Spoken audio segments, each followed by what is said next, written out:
Welcome back, everyone. We are so glad you're here. We're going to go ahead and get started with today's webinar. Welcome to the second webinar in our Unearthing Empire series. My name is Idman Abdurrahman. I'm the Inclusive Movement Lead at Eating Better. Eating Better, we are a sustainable food alliance, and I'm joined by my co-host Sarita, who you will see later on in the webinar. Sarita is the Diversity Outreach Coordinator at Sustain, our sister alliance. This webinar series celebrates the launch of the Culture Roots Collective website, which is an online resource hub dedicated to the intersections of food, farming, diet, social justice, and equity. On the site, you'll find learning materials, stories, and tools that reflect the richness of work happening across the food system. We have also created a directory to spotlight Black and people of color experts, growers, organizers, and practitioners. Although the farming and environmental sectors remain some of the least diverse sectors in the UK, this directory makes visible the many people of color who are cultivating change in every corner of the food system. Our first webinar featured two brilliant speakers, Naomi Terry and Corinne Fowler, who explored the links between colonial wealth, enclosure, and the experiences of global majority farmers in the UK, drawing from the Jumping Fences report. If you haven't already watched that session, we encourage you to check it out. For today's webinar, we're going to continue that conversation, and I'm deeply inspired by all three of our panelists, and I'm excited to have them here today. They will be speaking to interconnected themes from decolonizing diets to seed sovereignty to community-rooted food initiatives. Much of today's talk was shaped by the feedback you offered after our last session, so please do complete the survey at the end and share what topics you would like us to explore next. Spaces like this matter. We live in a culture that talks about colonialism, resource extraction, and power hoarding as if they're historical artifacts. Yet we know these dynamics remain alive in our institutions, our systems, and sometimes even in our own practices. If we're committed to transforming the food system, we must stay aware of how white supremacy, culture, and neocolonial patterns show up and learn how to interrupt them. This is why the language of decolonization, needs to be normalized. It doesn't always have to be grand or complicated. It's often about rethinking how we relate to one another, making space for bolder conversations and actions, questioning the status quo, practicing radical imagination, and of course, standing up for for the voices that are often too sidelined or erased. So yeah, I'm excited to hand over the virtual mic to our speakers, who will share how they are disrupting harmful norms and cultivating new possibilities within their areas of the food system. After the presentations, we'll have a facilitated conversation followed by a Q&A session. So please jot down any questions that you have, and Sarita will read them out towards the end. As always, we ask that the space remains respectful and kind. So I'm going to move on to introduce our first speaker, Obi Pearl. Obi Pearl is a community innovator, service designer, and emergent environmental leader. As the coordinator of Black Growth CIC, she helps create safe, empowering spaces for Black communities in food and farming and environmental activism. With a background spanning service design to co-founding an alternative fitness enterprise, Obi brings creativity, joy, and movement into her work, including her lesser-known life as a secret hula hoop performer. Her belief is that food is medicine, shaped by illness during the pandemic, fuels her dedication to land healing and community empowerment. I'm really excited to hand it off to our first speaker. So yeah, Obi, take it away. Hi everyone, thank you so much for the intro and for the invite. I'm going to start by introducing you to Black Growth CIC. I've titled this presentation Celebrating Black British Farming because often when we're talking about colonial history, it's very, very heavy, and it's important that we bring joy and culture and celebration into our daily work, as joy invites people in and justice keeps them there. At Black Growth, our strength is and personally, our strength is in creativity, movement, community celebrations, as these are the types of activities that can break barriers and create more access to food, farming, and equality and justice. I'm going to show you how we do this through our various activities and projects. Next slide, please.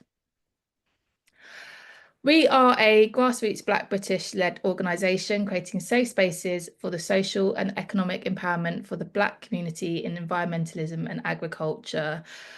Um, we started because there is a lack of diversity and inclusivity in the environmental sector, especially around horticulture education. Currently, only around 1% make up of Black people make up. Currently only 1% of Black people make up in the whole space of agriculture, work in the environmental sector, work and livelihoods. It's also within our work, we work in South London particularly, and that's because there is high rates of poverty and involving housing, health, with cost of living. There's gentrification, and there's other environmental issues that are affecting our communities, especially around air pollution and and environmental litter. With our work, we are also interested in providing a blueprint or a green print as such, so that we can so that our work stays as more of a legacy for further work and engagement and projects and system change moving forward. Next slide, please.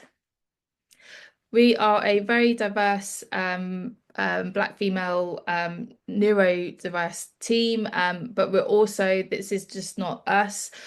We are also a growing network of change makers, and there are very many people that we've worked and collaborated with who are involved with land justice, sustainable farming, and community power. There's something around also how we work as a team, and we are really not focused on the I, we're focused on collaboration and working together. Next slide, please. So Black Growth CIC originally started as the first Black farmers market, and it was the first because there has been nothing like this before. So when two Black British female food and drink entrepreneurs, Natasha Pencil, who you saw on the previous slide, and Aisha Jade, were forced to stop trading in their food condiments business and drinks business, they were trading at Brixton Station Road, Brixton Farmers Federation Market. The market closed off in 2022 due to the Lambeth Council taking over control, and they decided not to continue the regular farmers markets. They've noticed that there was a lack of opportunities in general for Black food producers and Black farmers and businesses in the UK, despite farmers markets increasing in and outside of the Lambeth Borough. There are four main private farmers market organizers, and they have the monopoly on it. And so with these farmers markets, they are really at the moment creating lots of barriers, and I'll go into those a bit more in a bit. So they decided to create a farmers market, and they bootstrapped, so they started off with very minimal funding, and they created seeded an idea to create a farmers market right in centre of Brixton, in a legendary historical roots and cultural place, and bring back the vibes and energy that has been previous in the past. And they created a safe space for marginalised local growers, farmers, and new artisan businesses. The impact that from this first market, it really revitalised a stagnant area. We had over around 3,000 visitors. Started off with 12 traders and immersive activities, and the feedback afterwards were included that we brought the breadth of historical culture back to Brixton. Um, our markets have gone on to then do double the traders and double the engagement, and we've been able to deliver over 2023, 2024, and 2025. We have a break due to Lambeth Council continuing to privatise the station road, and so we've had to do some campaigning to try and tackle that, and I'll talk about that further at the end. Black farmers markets in general are not haven't been delivered typically in the UK on such a scale. Usually farmers, the growers that we were talking to while setting up, they were delivering their products and produce within their own community gardens at car boot sales, and at really unusual and sometimes not safe spaces. And so taking a model from the USA was seemed like it has been a good system to take inspiration from, because the black farmers markets are really solid, and it's a really good model. And so um, that was a really that's been a really inspiring system. We've also um, we're also like with our farmers markets, we're also not like when the communities aren't getting general access to affordable cultural produce, and we need to create different platforms. So we've created a showcase, we've created a platform, and lots of our food is part of a monopoly, and is at supermarkets and everything. So we're really trying to create exposure, and get people into a straight route into getting their fresh food. I'm going to move on to the next slide and quickly show you a video. We started off as Black Farmers Market, but we are now more than a market. We're now a movement. I don't know if that video will play. Um, will the video play at all? The previous slide? No, that's fine. It won't play, so we can move on to the next slide. That's okay. That's fine.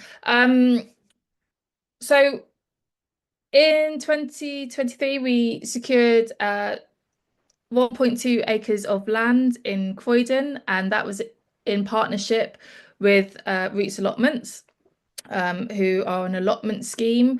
And on we we decided to take on this project because we really wanted to create a closed loop. We still do not have enough traders at the farmers markets, and we really want to close the loop between growing, teaching to creating jobs, wealth, and opportunities, and create a circular economy loop. So with our farm, that's what we're aiming to do, and we are aiming to build that connection more between Black people and nature. Next slide, please. Letting you know we're at half Okay, point. great. So with our farm, we are our farm project, we are piloting, we're experimenting, we're creating. And one of the first things that we've done is to set up a food box vegetable scheme. Now we did it via a calling it a CSA community. Well, I can't even I can't even remember what CSA stands for. So that community Community supported agriculture. Yeah. agriculture. There you go. Community supported agriculture program. And we piloted it over 3 months. And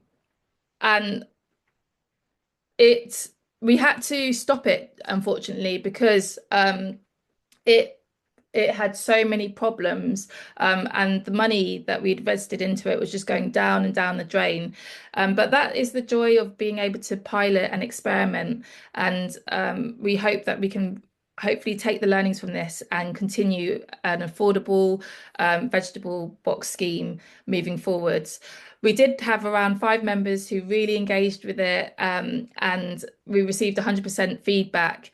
And some of the reasons, some of the learnings quickly why it didn't work in trying to create a fair and just production system.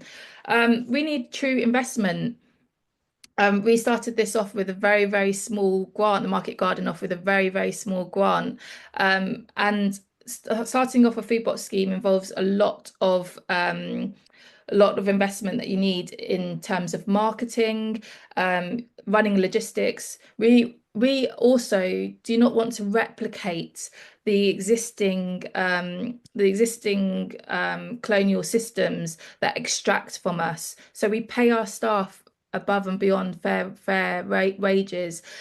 We also, like, as a food bot system requires a lot of logistics, having a driver, having a food grower, marketing.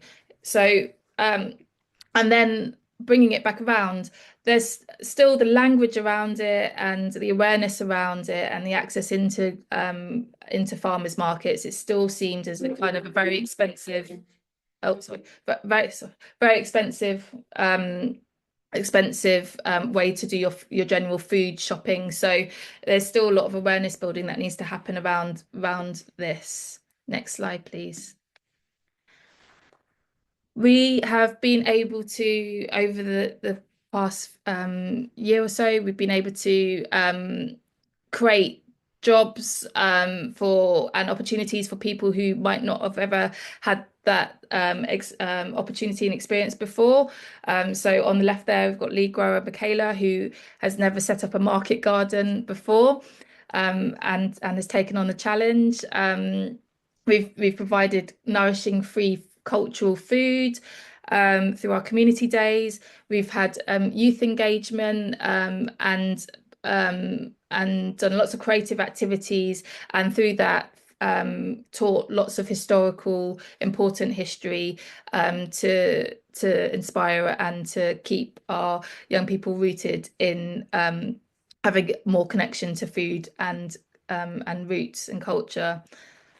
We've been able to train up other young growers also into doing their own growing and food projects too. And one in particular, we've been able to support someone to set up their own enterprise in creating a mud kitchen for young people. And so we've been able to be a host organization, and that's also something that's really important in this work, is uplifting others. Next slide, please. So that's the vision moving forward for the land. We do need a bit more investment in infrastructure so that we can serve the community. And we're going to be doing further piloting work, building a mud kitchen, other collaborations. We've got visions of supper clubs, growing flowers, growing heritage crops. And we want to do more entrepreneurship and wealth building. In particular, on the land, we've also been able to host small farmers market celebration as well, which I'll talk about in a bit. Lots of celebration. We do education within our local communities, and with global black people and global majority as well, and sharing. We share lots of knowledge and skills, and that empowers and encourages accessibility into the industry. We are incredibly inclusive, and each one teach one. That's simply. Next slide, please. Yeah, we're trying to reframe everything through providing a showcase, and providing accessible activities. We've been able to provide free food demos, and having really experienced chefs come on board, and And that's been, again, another great example of access. We've been able to platform really small businesses. On the left there, we've small businesses who have growing honey on their farm, in their allotment, actually, not even farm, in their allotment in North London. And they've been able to sell 10 honeys. They sold out within an hour. So um, we've been able to have forest school and different learning spaces, herbalism, how to grow microflowers on our market events. And we've also been able to have lots of play and fun, and dance in particular has been really important, dance and movement. And again, finding that safe space and celebrating and being joyful.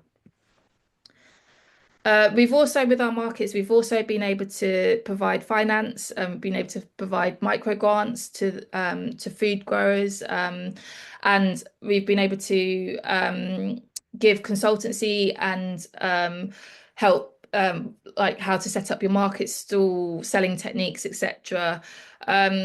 The market, like the micro grants, have then since gone on to help the traders who um, to do further enterprising, and they've been able to really increase their sales and engagement, and then also increase volunteers. And there's been so many benefits from doing those micro grants.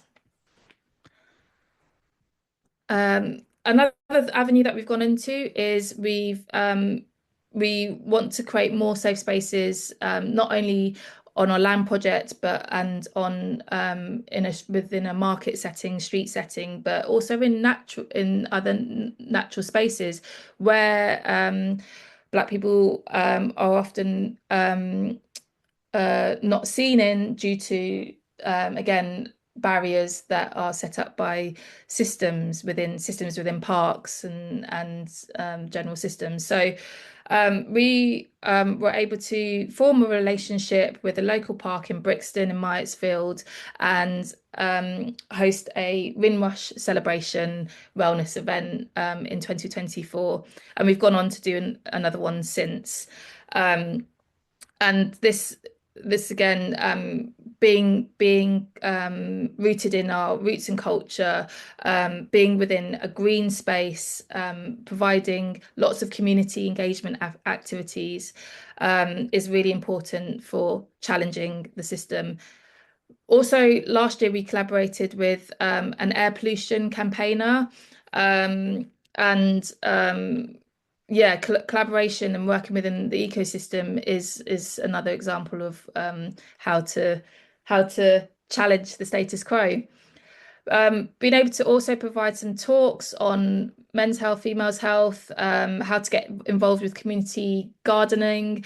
And we've had a lot of really important key speakers who are involved in activism and more. I think we've got about a minute left. Yeah, I'm wrapping up now. So, our last pilot project that we're kind of closing the loop with is that we are now diving into food preservation, and we've been able to grow on the land, set up the food box scheme for short term.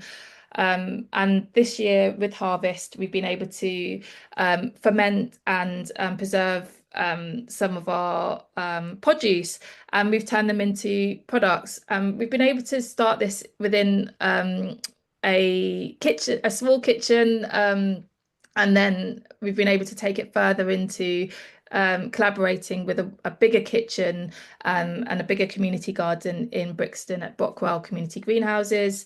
And within this project, we're really teaching skills around cuisine, cultural heritage, providing live demos, education, and and um, and entrepreneurship skills. And yeah, this is a really exciting project, and it's again thinking about how we can close the loops within different systems.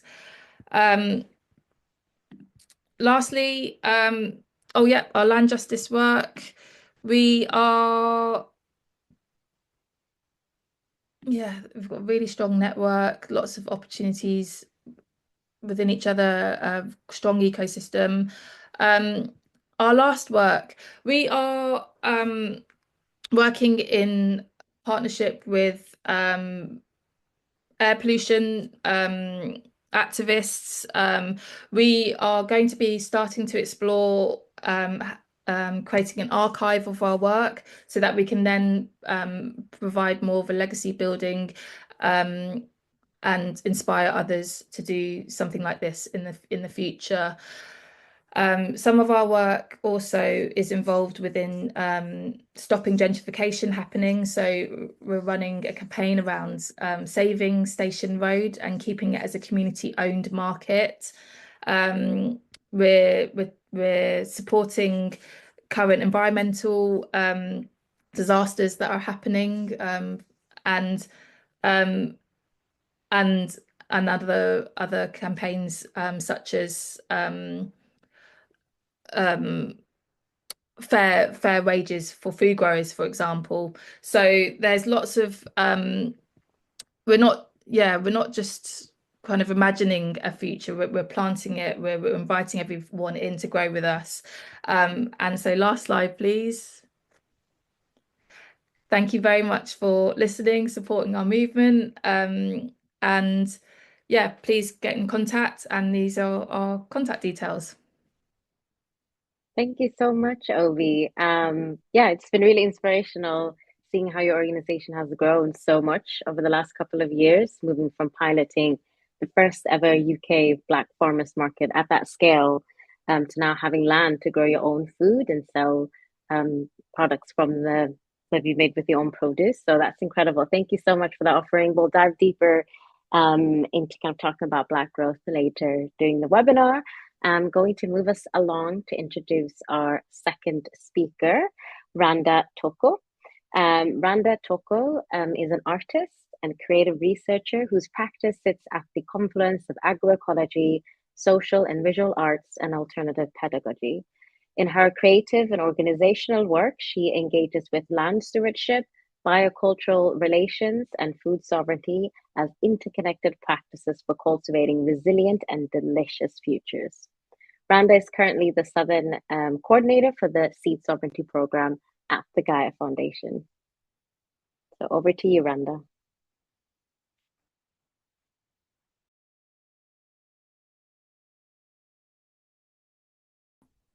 Taste, flavor, birth, abundance, heritage, hope, vitality, start of something new, future, potential, magic, new life, Nice. community.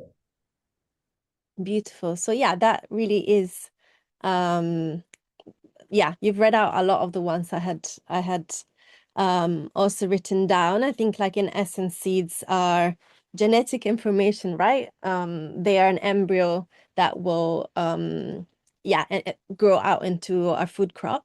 And in that, they're also time capsules. They can be food, they're sustenance.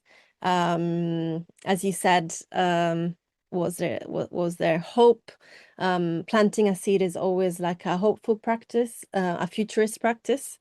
And it, yeah, it really encapsulates, you know, food ways, memory, relationships, both to land and food, resilience, celebration, self-determination, of course, and freedom.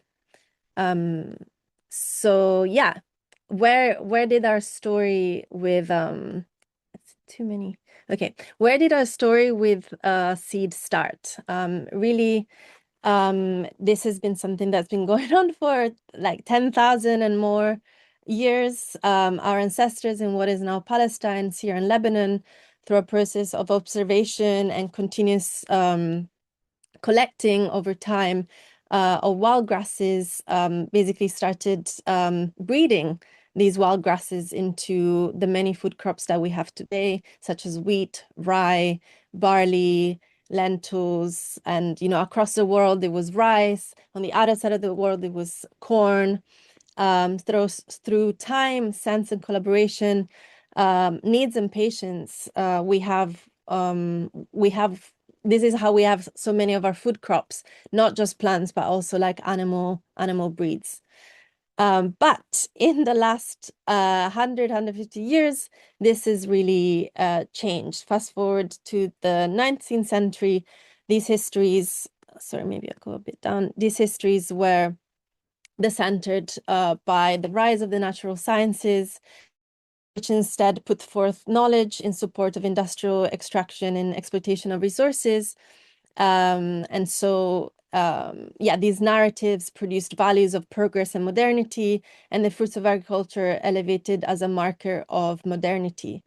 So with that came the development of industrial agriculture, neoliberal policies, the Green Revolution, which emerged as a story and narrative of linear development and market expansion, which has led to the standardization of our food crops. So in the last 100 years, we've lost 75% of our genetic crop diversity. So as you can see here, this is a simple representation of like how many food crops, diversity of each species there was, and how you can see how it's been funneled down to a lot less. And yeah, this really happened through the process of valuing our food and sustenance for capitalist production and accumulation of money. And so we have devalued these more indigenous and attuned ways of producing food and adapting seeds to local environments. So yeah, and this I'm sure maybe of you working in the food sector are aware of like the consolidation of our seed system. So as our food system became industrialized, so did our seed system. And with that, it meant that farmers stopped saving seed and started becoming reliant on seed companies to produce their for seeds as input in their farming system. And this began with the introduction of corporate hybrid varieties that said our seeds will yield much more. They'll be more resilient to these pests and diseases, and so this became a loop system where farmers are dependent on these seeds and the inputs, because really like where the power lies in the seed system is not really in the seed, but is on the associated agropetrochemicals, so like fertilizer, pesticides, and all the other chemical inputs that these seeds basically rely on. So yeah, these corporations now hold a disproportionate power over farmers and their seed system. And as you can see, just over 4 companies hold 70% of the global seed market. And yeah, and I wanted to talk about thinking about seeds in the food security and the food sovereignty frameworks. In the food security framework, which I think like is supported by this industrial food and seed system, here seeds are understood. Wait, where are my notes? They're understood as there's an emphasis on high yielding and uniform and commercial and improved seeds, and the priority is on efficiency and productivity. While if we understand seeds in the food sovereignty, we are understanding seeds also as a cultural and political resource, and that breeds a sense of community, and it's like considered a common. So here the emphasis is on farmer rights, seed diversity, and yeah, farmer managed systems instead of corporate managed seed systems. And seed sovereignty can be seed sovereignty can be described as the right of communities, farmers, and indigenous peoples to save, exchange, and control their seeds, protecting biodiversity and agricultural practices from corporate control and genetically modified crops. So yeah, the resurgence of, well, it's not a resurgence, but like this reclamation in seed sovereignty means a confronting and dismantling of global systems of power and control that must be global. And yeah, and a reclamation of seeds as a common and public good. Because seed sovereignty is the basis of a fair and tasty food system, I'd say. Randa, you're about halfway. All right, damn. So I work with the Gaia Foundation as the C70 at the Southern Coordinator, and the C70 program is building a movement among farmers, growers, and producers and gardeners in the UK to build a more diverse and sustainable seed system. And why is this important? Agrobiodiversity is important because organic and open pollinated seeds exist in relationship with ecologies and other creatures and pollinators. They are better suited for climate changes as we're experiencing many of them in this last decades. They have better resistance to pests and diseases. They're more nutritious. They are embedded in specific cultural and growing practices and celebrations and seasonal rituals. Yes, so we work regionally, so there's 5 regions. There's the Southern England, Northern England, Wales, Scotland, and Ireland. And here we work across 4 themes to cultivate more open pollinated seeds and a culture around it. So we do a lot of training. We also connect both our nationwide and regional networks with international other allies, with meetups and seed exchanges.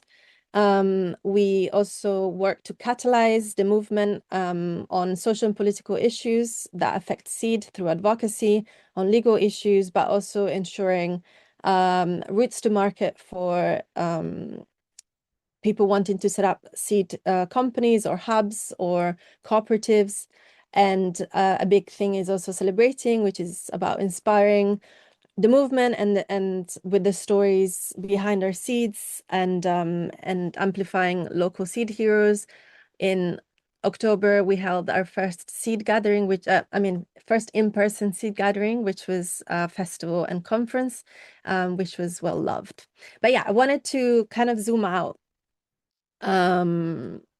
a little bit and talk about that seeds and plants are extremely valuable and provide raw materials for countless products.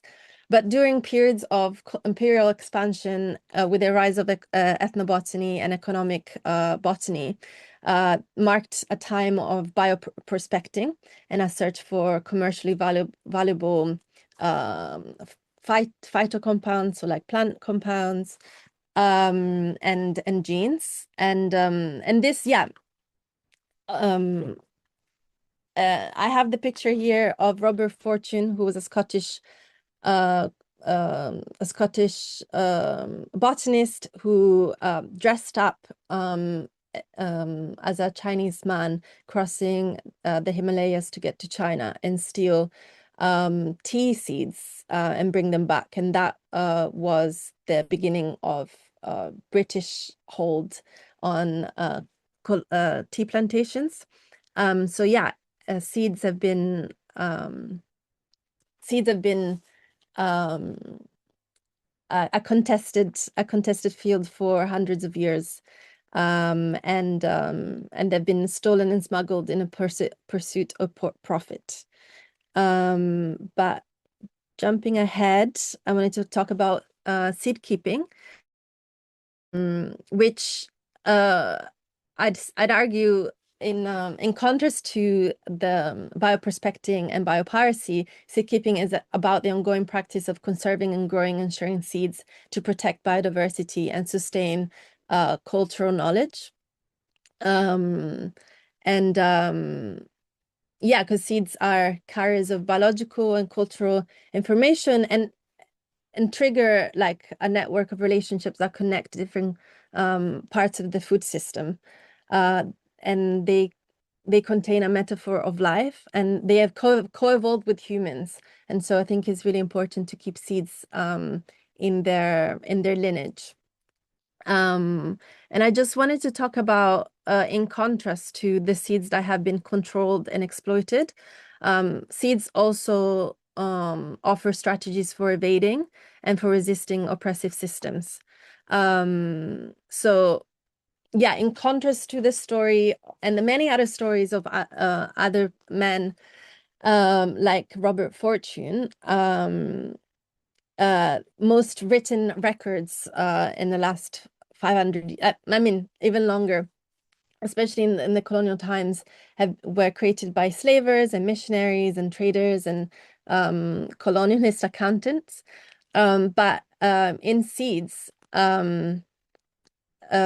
seeds carry a more like oral culture, and I'm sure maybe some of you have heard of the story of the seeds braided into kidnapped Africans from across the Middle Passage, who would braid seeds into their hair. And I think that speaks of like a futurist practice of care and of resilience and of imagining a future even in really oppressive environments. And this story of what a friend calls seeds fugitivity. So fugitivity referring to the practice of, yeah, this survival and care imagination that persists despite oppressive conditions, happens again and again. So here we have a representation of a maroon settlement. So during plantation times in the Americas, there were many enslaved, self-freed and emancipated enslaved people who set up alternative communities. Sorry, I gotta drink some water, but I know I'm running out of time. Who set up this settlement called Maroons. You might have heard of the practice of maroonage. But often these settlements were also came under attacks from enslavers. So here we have and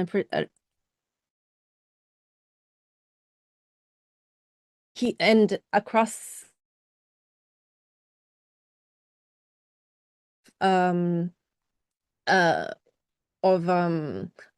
of women saving seeds even through these occasions. So here in this representation, we have these women holding pouches, which we can speculate could also hold seeds. So yeah, I wanted to like I think it captures both the threat that these communities face, but also their determination to preserve life again and again throughout time. And I don't know how much time I have left, and I feel like I've rushed a You've got a lot. couple of minutes, all good. Okay, cool. So yeah, how does this happen today? Where are my notes? So yeah, people grow seeds today in a mix of places. I mean, in the UK, in a mix of places such as farm, community gardens, and allotments. And as you covered in last month's presentation with Naomi and Corinne Fowler, I don't remember her name. Land is the greatest challenge to be growing seed. Like if you don't have access to land, you can't grow seeds. So that also determines the kind of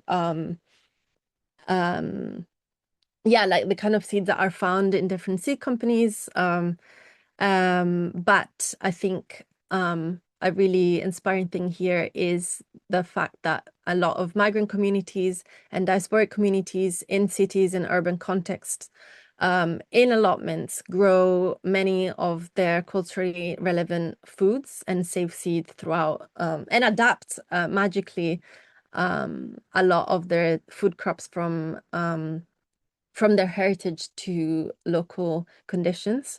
And I think it's really beautiful to contrast this. If we're to consider this in situ conservation, where this agrobiodiversity is kept alive season by season, and to contrast it to the ex situ conservation, seed conservation, which happens in seed banks, where seeds are grown and then kept in freezers for like sometimes decades. And quite often these seed banks get a lot more of the limelight and resources, but actually we can find so much more of this agrobiodiversity in these allotments in urban contexts. So yeah, maybe I'll just leave it there. And I'm sorry, I've rushed at the end. I hope I got my points across. No, you really did. Thank you, Randa. That was beautiful. And yeah, really, really love the exercise at the start, kind of asking us to drop into our own interpretation of what seeds mean to us. And I really like when you said that seed is a hopeful and futurist practice. I've never thought of seeds in that way. The way it captures culture and tradition and also liberation. And the various ways that your work celebrates the wonders of seeds. So thank you so much. And I also appreciated the kind of the difference between the meaning of seeds in terms of food security and food sovereignty, and how seed sovereignty uplifts community ownership of food and reclamation and the dismantling of harmful power systems. But yeah, thank you so much. We'll come back to you in a bit for the discussion, but going to swiftly move on to our final panelist, Lucy. And just checking before I introduce you, Lucy, if you're okay to present yourself. If you unmute yourself. Sorry. Oh. Yeah, I hope No. so. Yes. Okay. Whilst you do that, yeah. I'll read your introduction. Okay, cheers.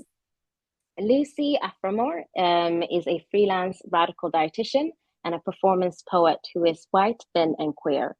Their work centers around collectively reimagining the stories we live out around food, bodies, and health to develop liberatory alternatives. This involves troubling binaries of healthy, unhealthy, good, bad, human, non-human, and queering as a process. They show how experiences of trauma and oppression are relevant to so-called diet-related diseases in a framing that exposes and seeks to interrupt ableism, racism, and a new word that I learned today, fatmisia, which is basically talks about how fat phobia is more than a phobia, and that people are hateful against fat people, and colonialism. And related ideologies inherently in public health and narrative. Lucy is also council member and trustee of Food Ethics Council. So I'll pass it over to you, Lucy. Thank you. That's great. Thank you so much for the invitation. It's a real honour to be here and contribute to these really important conversations. So what I'm going to be talking about is liberatory public health nutrition. And there's an alt text. I don't know if you shared that, Idman. So most of my slides are decorative, and where they're not, I'll talk through the images.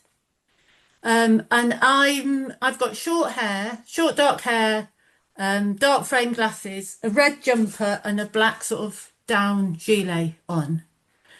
And I just wanted to start by inviting us to take part in a brief embodied activity together. And the invitation is to do it, to not do it, and to pretend to do it. Any of those is fine. And it's just 30 seconds of just dropping into your body and noticing what's going on. So for me, I can notice my glasses on my nose, for instance, and my hands are quite cold. And then 30 seconds being aware of where you are in space and place. So I'm in my kitchen, calling in from Shropshire, on the English-Welsh border. And then 30 seconds being aware of ourselves as part of this temporary learning community. So I'll start with that. I'll time for 30 seconds. And like I say, it's an invitation. So the first 30 seconds is to drop into your body and just notice what's going on. Not trying to change anything. And if it's too intense, like just move on.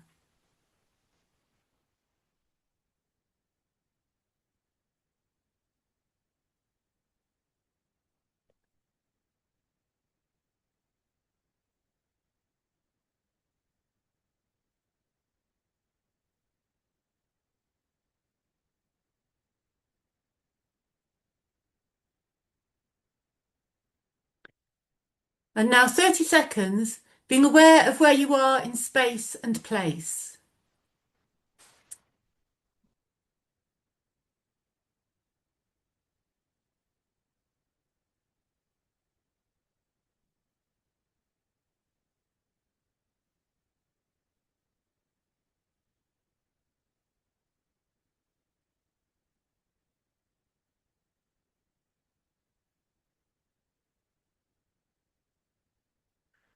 And 30 seconds, being aware of yourself as part of this temporary learning community.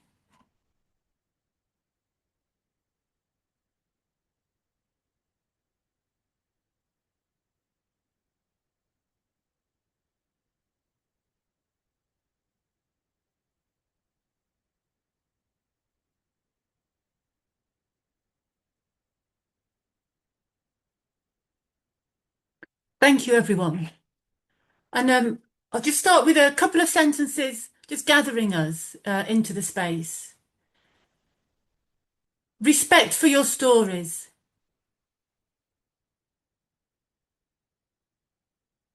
May we build leaders among us who are courageous and accountable. May we learn to value the wisdom held in our experience and bodies, recognising that body signals are socially shaped and body shame is always misplaced. May we build knowledge grounded in the dynamic entanglement of all beings. And may all our guides and teachers reach us from a place of humility, compassion and wholeness. And just a few words, because I'm talking about nutrition and diet, is that food and eating can be really fraught topics for lots of people for lots of reasons. And so if you find yourself judging yourself because of anything that you hear today, I'd like to invite you just to notice that impulse to judge and to gently meet yourself with curiosity. And with that said, I'll move on. So the first slide, it's got a picture of a slice of wholemeal bread, sweet potato, a bowl of spaghetti, a bowl of white rice, some white potatoes and some naan bread. And the question is, which is the food group? Is it protein? Is it carbs? Or is it fat? So just take a moment and I'm sure we'll all come up with the answer for that. And then I'm going to go to this poem by Grace Nichols, Like a Beacon.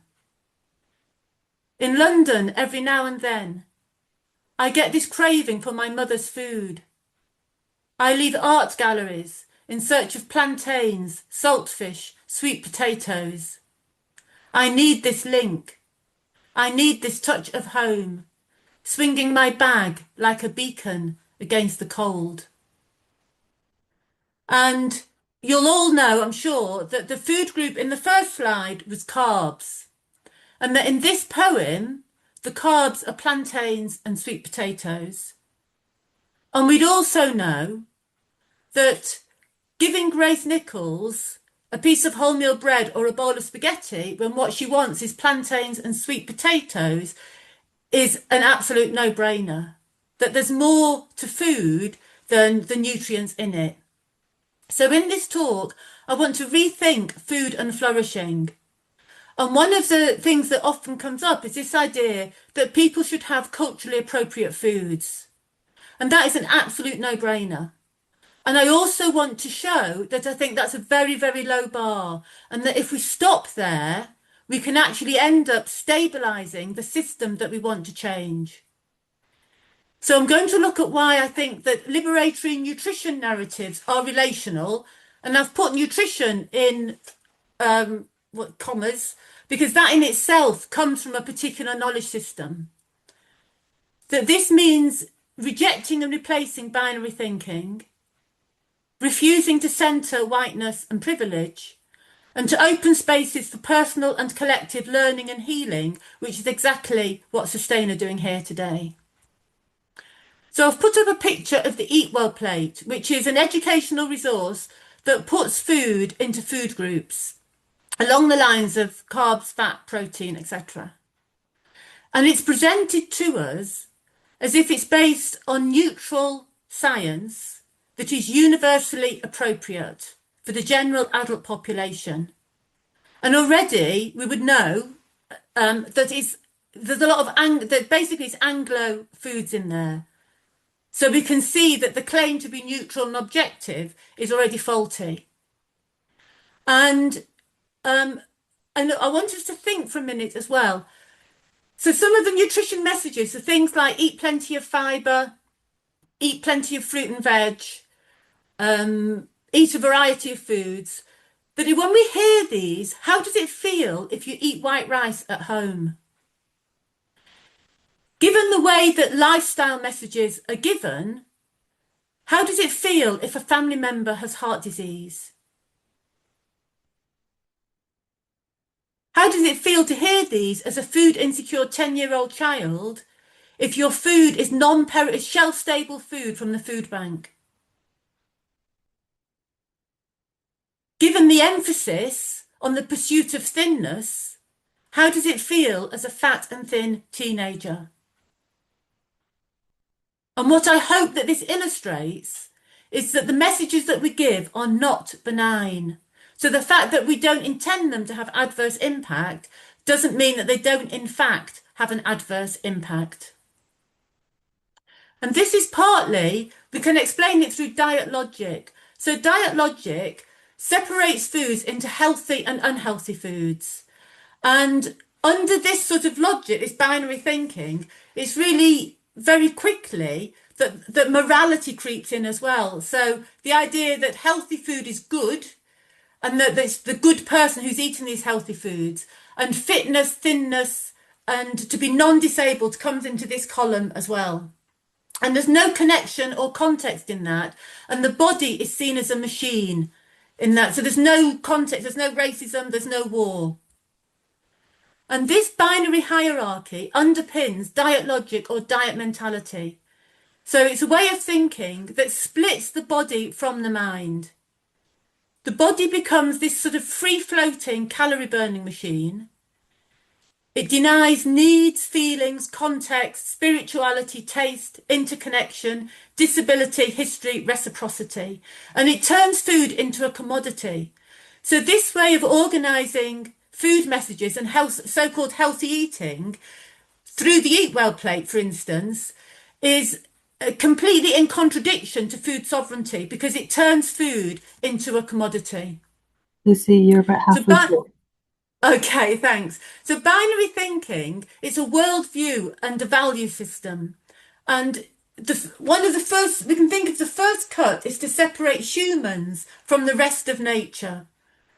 And then under this colonial logic, we get this binary that separates life into white, black, male, female, for instance.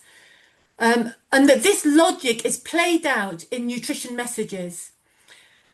And that part of this, so that the diet logic, it's seen in public health nutrition, and it's the same logic that weaponizes food in war. It's the same logic that leads us into dominion, human dominion over the rest of nature. And it destroys other ways of organising knowledge, that's epistemicide, and is unsituated. It's presented as if it's universally appropriate. So this logic in Eat Well is through disconnect, not kinship. So we can see in the first picture here, the pyramid of anthropocentrism is designed to serve the needs and the well-being of cis white, non-disabled, straight men. And rather than other ways of organising knowledge, where food is more, where nutrients are in there, but it's more than nutrients, which we can call cosmocentrism. So some people have tried, so this is again the picture of the Eat Well plate, and the people have tried to make food this more culturally appropriate. For instance, let me see. Oh, hang on. Okay, so I'm just going to, sorry, I thought I had another slide coming next. Let me put this here. So so the way of organising nutrition messages that makes this causal link between the nutrients that we eat or don't eat and so-called diet-related diseases like heart disease, like diabetes, like hypertension, for instance. I just want us to problematise this for a second. So this is a picture of where I live in Church Stretton. There's an equation we can use called the Q-risk equation. And if I put myself into it, in a group of 100 people, one person is likely to have heart problems in the next 10 years. If my weight doubles and I put myself back into that same equation, standard messages we'd expect from standard messages that my risk of heart disease would significantly increase. And in fact, it stays the same. If I go back to my original weight and I move into an inner city area, we'd expect from standard nutrition messages that my risk would stay the same. And in fact, it doubles. And that's because the experience of living with oppression, the experience of being treated as a second-class citizen, has an impact on us physiologically, regardless, although not disconnected from, what our so-called lifestyle behaviours are: diet, smoking, alcohol, exercise. And that is completely erased when we rely on the Eat Well plate. So the Eat Well plate is not benign. It mobilises ideologies of racism, of neoliberalism, and of fatmisia. And one of the caricatures around heart disease as well is that around fatness. And this is a slide that I came across very early on when I was trying to make sense of my experiences as a dietitian, because my clients' stories simply were not reflected in the text that I'd been given. And one of the things was very high rates of heart disease in so-called South Asian men. So Indian, Pakistani and Bangladeshi men. And we can see in this slide, the red columns are BMI, so 30 plus. And we can see that an Indian, Pakistani and Bangladeshi men are considerably leaner than the general population. So already that idea that fatness is a causal factor in heart disease, and that South Asian men get heart disease because they're fatter than the general population, is simply not borne out by the evidence. So this here is a South Asian Eat Well plate. And what we can see from here is that the way of understanding food and flourishing is still through the metric that centres nutrients disconnected from place, disconnected from memory, disconnected from history. So what this does is it actually stabilises a colonial logic. And similarly, this is from Japan. So the spinning top, the same idea. And what I find absolutely fascinating is that milk is listed on here, despite the fact that there's a really high prevalence of lactose intolerance in the Japanese population. So it shows how nutrition messages function as a really powerful vector of scientific imperialism. And the same for this Chinese pagoda.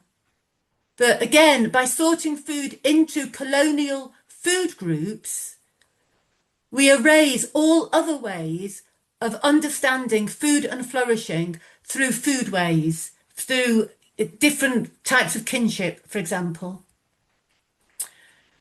So that oppression is structural and metabolic. That of course we need culturally appropriate foods. Of course, representation is really, really important. But in itself, if we do that without interrogating the deep logic, we will end up inadvertently reproducing the logic of coloniality. And this can be understood through an ideology called scientism that reduces science to colonial science and then imposes it as a universally valid way of understanding the world and the only valid way of understanding it. So in this way, things like the Eat Well play destroy knowledges, cultures, languages and peoples. It imposes an oppressive value system as universal. It prevents us from imagining other worlds. And this way of trying to understand the world through disconnect, through division, underpins climate justice, racialised health inequity, gendered violence, because it is premised on a hierarchy that seeks to serve whiteness.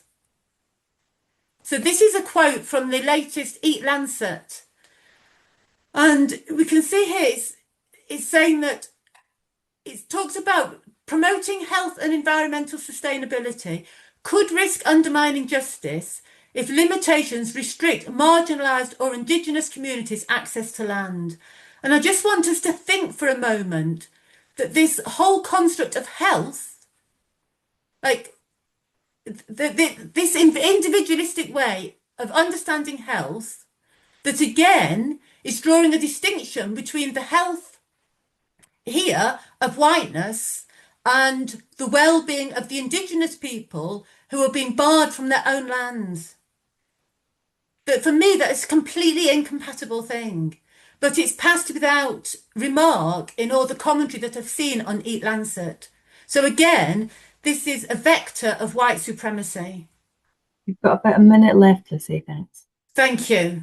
So there's a lot of work challenging scientism in and beyond nutrition and in public health messages. So an abolitionist public health agenda. And this is some examples, and I've done a resource sheet where you can find some more examples as well. So what I think what we need is a different sort of pedagogy, and that's me and director Tian Glasgow with a workshop, a sort of show workshop, so encouraging like critical pedagogy. And so what does this mean for breakfast clubs? And I think this is not saying that there's no value in running breakfast clubs, for example, but is our politics that of neoliberalism, or will the politics of our breakfast clubs be that of the Black Panthers? What can we do? I think it's recognising public health nutrition is not benign. We need to move on from we need to recognise that anti-fatness only exists as a coherent ideology with anti-blackness, which comes from fat black scholars. And again, I've given information in the resource list to move towards an abolitionist public health. I think just to recognise that it's not benign and to continue creating spaces that cultivate conditions for transformation as we're doing here today. And thank you for listening.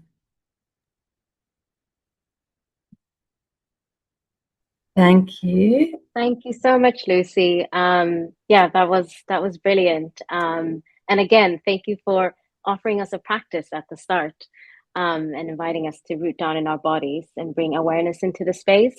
It's a very decolonial way to start, I must say, starting with the body and then getting more theoretical. I really appreciate also the way you've created space for curiosity and asking us to detach a bit from what we already know about food and diets and our bodies, and found it very refreshing the way you critique the Eat Well plate, and spoke about how we further this disconnection and this like binary way of thinking instead of kinship, and the way it mobilizes ideas of racism and ableism. Yeah, thank you so much. Really looking forward to the next bit now about the discussion. I'll hand it over to you, Sarita. Thank you. And yeah, thanks, Lucy, Randa, and Obi. If you all want to bring your cameras back on, that would be great. Hopefully people can see me too. I can't see myself, but that is good for me. We've got 20 minutes left. So if you're in the audience and you want to ask a question, please put it in there's a Q&A function. But if you cannot find that, feel free to put it in the chat and we will come to that. To our speakers, I'm going to open up the questions. If it's something you have comments on, feel free to answer it. And if not, then gloss over it and we'll go to the next one. And we'll also see what the audience have got in store for us. So one of the things that we're really interested in is like, how do we, and, you know, like, where's the sort of importance to take these conversations to the mainstream sustainable food spaces? Because we see a lot of these conversations happening in possibly more grassroots or, you know, Lucy, you're a radical dietitian, so the radical and grassroots circles. So anyone got anything to offer us on bringing this to the mainstream? If we just unmute and jump in.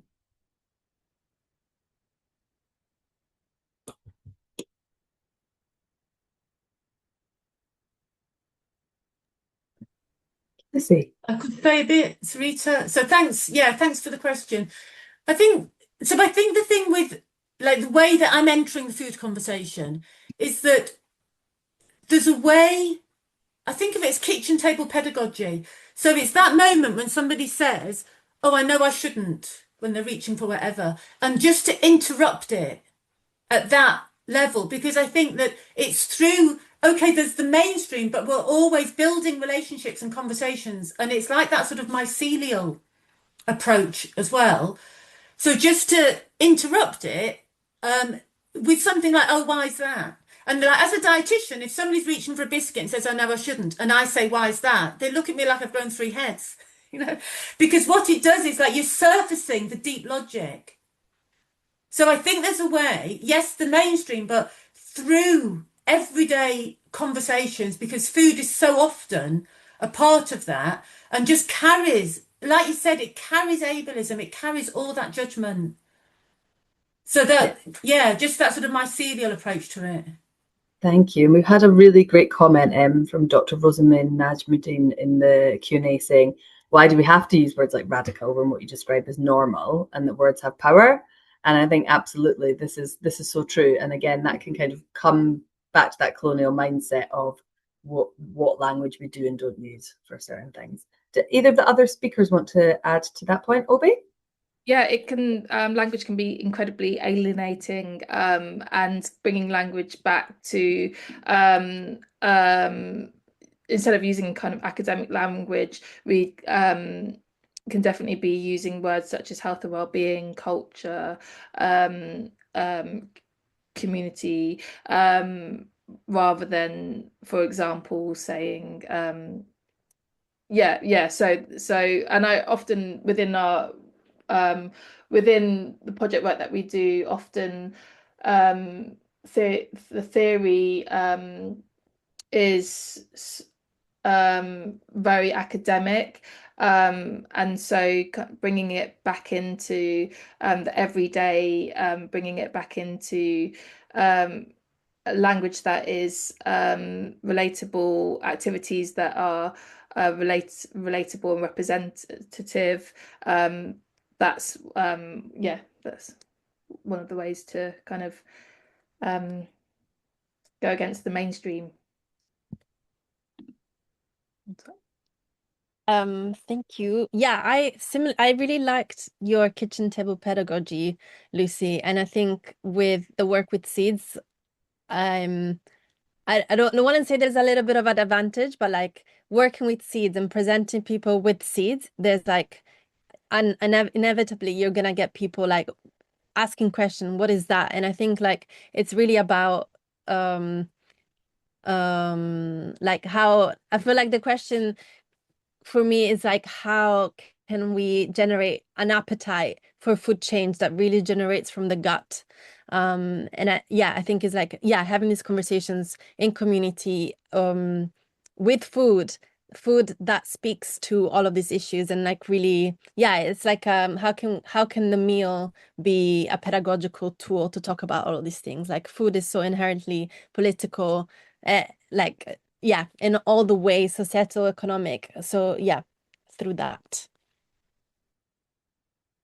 Great, thank you. And yeah, I think you've all added to that really magically. And I think one of the things that we sometimes hear some pushback on is some of the language. So, for example, decolonizing the food system is something that we're talking about a lot here. And, you know, is that an exclusionary term? Is it difficult to engage with? So I just wondered, do you find that term helpful and meaningful? And is that something we should be talking about? And if so, why? If not, why not?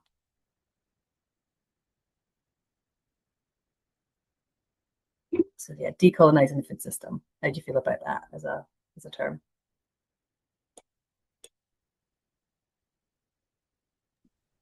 Obi. I find it alienating, and it's yeah, I oh, it creates like in my mind, it creates like a huge web, and I just don't know where to pinpoint and what to focus on, and like what is the system, and it kind of creates a big web and goes on and on and on. So for me personally, going back going back down to naming what the systems are, um talking about the food, the culture and the food, like through storytelling, those describing the ways that we can take steps to I can take steps to reclaim and get reparations, but then also like what does reparations mean?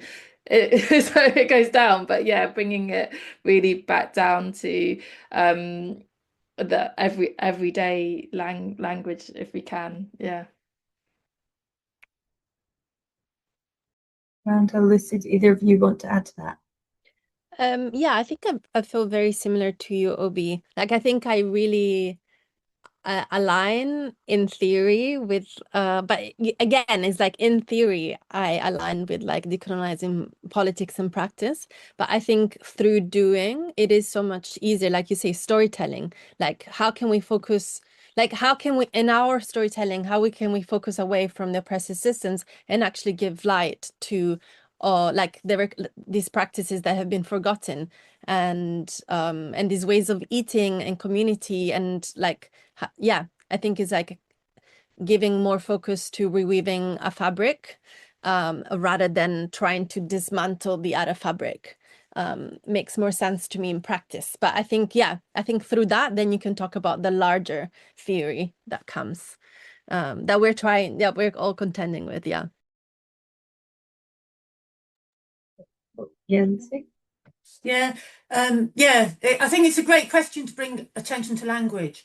And I think for me, so sometimes I would talk about undoing coloniality, and then sometimes queering as process, or beyond the binary of healthy, unhealthy. And I'm talking about the same thing, but it's what's going to be most useful here. And I think it's, and really picking up on what Obi said, that, and that particularly as somebody, you know, that I've got a facility with a type of English, I've got a proximity to white supremacy, to power, because of my use of the English language. So for me, it's really important not that I don't weaponize that, and to call that out when it does get weaponized. And that's one that I mentioned earlier, that I do performance poetry, and that quite often I'll put poetry into a talk, because what people will remember is the poetry. It's not the fancy words, it's the poetry. So there's something about drawing attention to the deep logic of white supremacy, where worship of the written word is one of them. But that said, I think, like, if we think of decolonial scholars, that when I was able to think through their frameworks, like coloniality of power, for instance, I have found that super helpful to organise my thoughts. But then I need to be able to pitch that in a way that's useful. So I think it's echoing this, but I love a good theory as well, but not to exclude. That's not the thing. Absolutely. And linking on language, so we, in some of the other work at Sustain, we were taking part in a conversation about dismantling disruptive. Oh, I'm trying to remember the words now. Talking about language narratives, disruptive narratives, and essentially we were talking about the rise of the far right. But in the use of the language, again, we know that language has been weaponized a lot, in that. So just sort of given the current social and political climate, has this directly shaped the work that you're doing in the food movement, and what sort of response do we see necessary? And just whilst you're pondering on that, just giving everyone in the audience another nudge if they want to ask any more questions, 5 to 10 minutes left. Does anyone want to come in on the sort of the current social political climate and the response needed?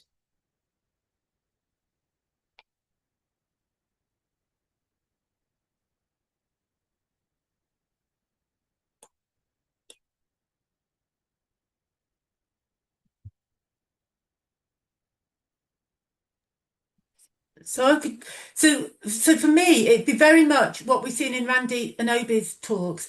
It's about collectivity. It's about how can we have each other's backs in this, and that very visceral thing of coming together. So foods and seeds and sharing stories. So creating spaces for otherworlding. That how do we nourish each other? Yeah, how do we use our work to nourish and to like metabolize all the stuff that's being thrown? And I think as well, like things like the Eat Lancet report, for me, it's such a it, like it's completely scientific.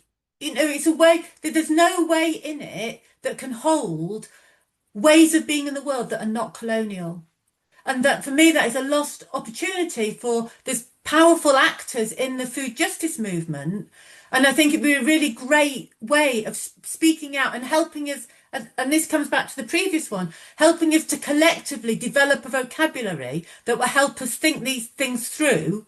So we don't end up just with like just swapping one food for another. So that we understand things at the deep roots of what is perpetuating this oppression, this violence. Thank you, Lucy. Obi or Randa, do you have anything to add?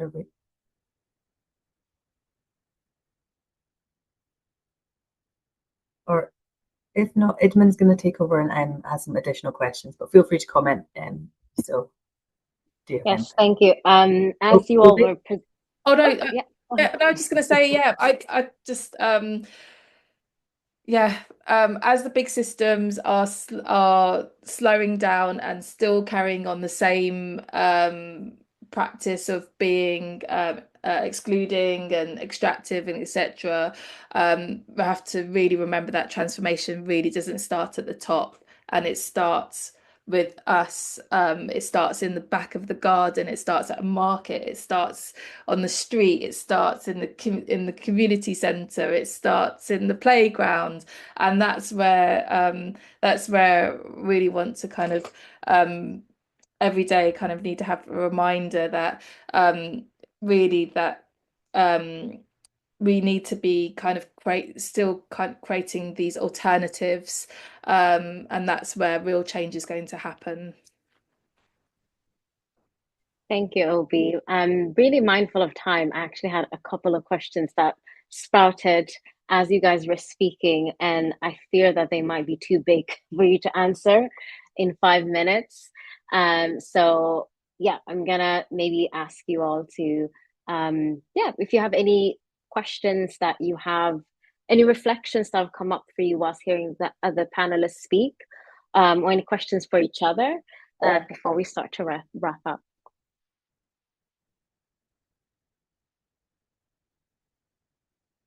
Or just any final words before we close it down.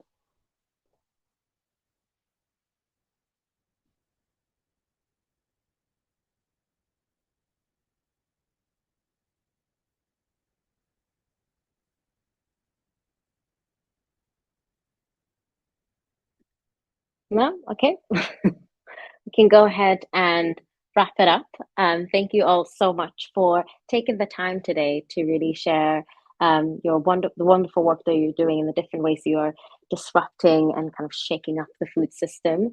It's really needed. And as always, we will have a survey that I believe, we'll send out afterwards. And do write down how you found the session, and also any ideas you have for the upcoming webinar series. Any final words from you, Sarita, before we close it down? Yeah, I just wanted to say thank you to all three of our speakers. I've learned a lot. There's so much that Edmund and I have been talking about, so many questions that we would share. And I just think it goes to show the power in these conversations. We will share, anyone watching can find the three of you. And if Obi or Randa has anything they want to give to us to share, we'll put that in with Lucy's resources, as Edmund said. But yeah, thanks again for everyone watching, and thanks to our speakers and to Edmund for working on this powerful work collaboratively. Thank you for having us, and thank you also for introducing me to Lucy, and nice to see you, Obi. Yeah. Likewise. Thank you, everyone. Thanks. Thank you, you. everyone. Thank you. Bye. Thank you for the link about the seed bank fundraiser. Yeah. Thank you.